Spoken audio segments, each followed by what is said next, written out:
Hey, I'm here. Hi, there you are. Awesome.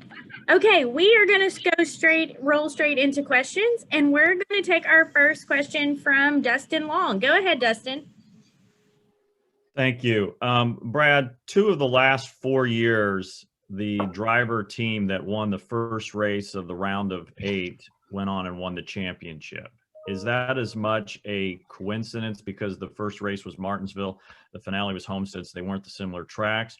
Or do you feel like that there is an advantage with securing a spot early, and what would it mean for you guys if that happened this weekend? Definitely, I don't think it's a complete coincidence. I think it's a big advantage to win the first race in the playoffs or in this semifinal round of the playoffs. Is that what it's called now? The semifinal round? I don't know, Dustin. But with respect to that, it gives you a lot of time to prepare for the final race. And I think that's never a bad thing. Whether that's allowing your team to kind of relax a little bit and focus on one car rather than 3 other cars to build, or engineering. There's a whole list of things. I do think it gives you a lot of opportunities, without getting into any specifics of how we handle it at Team Penske. So, yeah, it's a very big deal. Absolutely. Thank you. No problem. Okay, we're going to take our next question from Jenna Fryer. Go ahead, Jenna. Hello, Brad. I'm wondering in this round, does it mentally, the pressure amp up any further that, you know that you're going for one of these 4 spots? Yeah, I mean, each round has its own challenges. I always struggle to weigh them out against each other because if I looked at the last round, the tracks were certainly less, how do you put it, easy to predict. Where this round, the track should be a lot more straightforward. And because of that, in some ways, it's less stressful because you feel like you can control more of your own destiny. You never control all of it, but more of it. That said, there's some really good teams, really good performers, and there's the other side of you that, I guess if you're playing devil's advocate, thinks to itself that, hey, I'm going to really have to step up and deliver in this round because, nothing by chance is going to work in my favor. So the rounds certainly have different feels to them, but I struggle to quantify if they feel easier or harder. I just feel like they all have their own challenges. Are 6 of you going for 2 spots? It feels that way. Yeah, it feels that way. I mean, Denny's not completely out of my reach. I think he's 19 points or something in front of me. I don't have the math right in front of me. So I think I've got a shot at legitimately racing him on points, but probably the others don't. With respect to that, I think Kevin's a pretty good ways away from everybody. Great. Thanks, Brad. No problem. Okay, we're going to take our next question from Claire B. Lane. Go ahead, Claire. Thank you. You go into this race, Brad, 13 points above the cutoff line. What does 13 points say to you? Probably 2 stages. It's like a 2-stage cushion. So if I don't score any stage points at Kansas, that's pretty much what we use up those 13 points. But I know 13 up is better than 13 down. So I'm not complaining. What are the challenges for you of Kansas? I think, Claire, being able to run really close to the wall without hitting it. That's going to be so important there. You got to be able to run right up against it, but you can't hit it. We're going to push really hard to do that. And real quick, do you feel pretty confident at Kansas? It's been a good track for us. Last fall was not a good race for us, but the past 2 spring races have been very strong. Hopefully we can repeat those performances. Good luck at Kansas, all right? Thank you. All right, our next question will come from Bob Pockris. Go ahead, Bob. Yeah, Brad, you mentioned last fall there, and you mentioned earlier having to step up and perform. How do you avoid what happened at last fall at Kansas? Yeah, there's no easy answer to that, Bob. You just hope you have enough performance and you work as hard as you can to find it.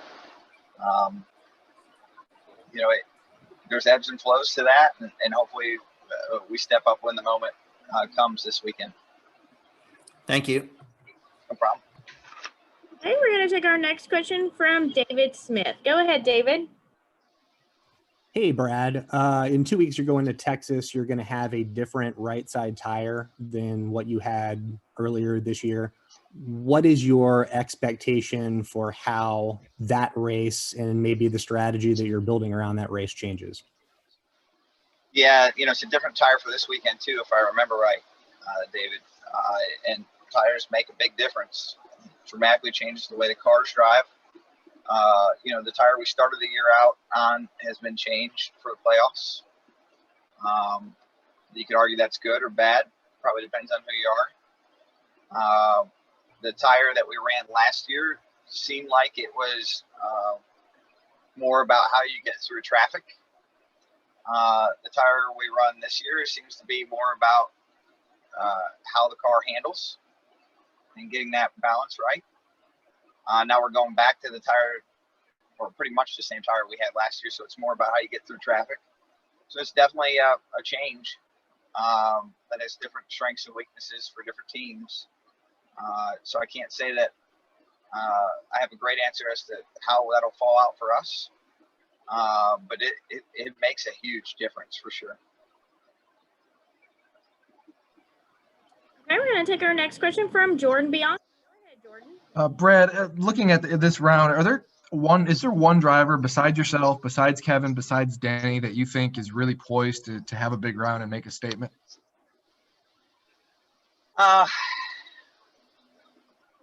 No, I mean, I think there's 3 or 4 drivers competing for the final 2 spots, and we're all very similar. It's probably going to come down to the wire at Martinsville. Okay, thank you. No problem. Okay, we're going to take our next question from Michael Shelton. Go ahead, Michael. Thank you very much. Well, Brett, I was hoping to ask you this question maybe about a couple weeks ago when Michael Jordan and Denny Hamlin officially announced their partnership to form a team for next season. You, of course, had Brad Keselowski racing in the Truck Series until 2017, and you said previously you remained hopeful to reopen the team in the future and turn it into a Cup Series team. With that partnership being announced a couple weeks ago, have you ever thought about somewhere down the line when you might want to bring Brad Keselowski racing back, and it could come soon? Could it come sooner rather than later? Yeah, certainly. Never say never. If all the chips aligned or stars aligned, I guess I should say, I would certainly entertain it. But right now I've got a pretty good deal, and I'm going to try to make the most of it. Thank you. Good luck. No problem. Okay, we're going to take our next question from Jeff with Empire Sports. Go ahead, Jeff. Hi, Brad. Thanks for joining us today. There's been a lot of exciting developments over Team Penske over the couple of weeks. So what's the best piece of advice you could give to your Xfinity teammate right now, Austin Cindric, in this process? Yeah, Jeff, somebody asked me that the other day, and the biggest advice I can give him, I think he's 20 now, maybe he's 21. When I was in his spot in the sport, there was part of me that thought this was going to last forever. It doesn't. The biggest advice I can give anyone like him is soak it up. This will probably be the one and only time in your life that you'll have a chance to run for your first NASCAR championship. And it's a unique feeling. It's a special feeling. It's a little bit like going to the senior prom. You only get one shot at your first championship, or at least your first effort at it. And there's some things that probably aren't going to go your way, and hopefully there's some things to do, but you only get to do it once. So enjoy the ride.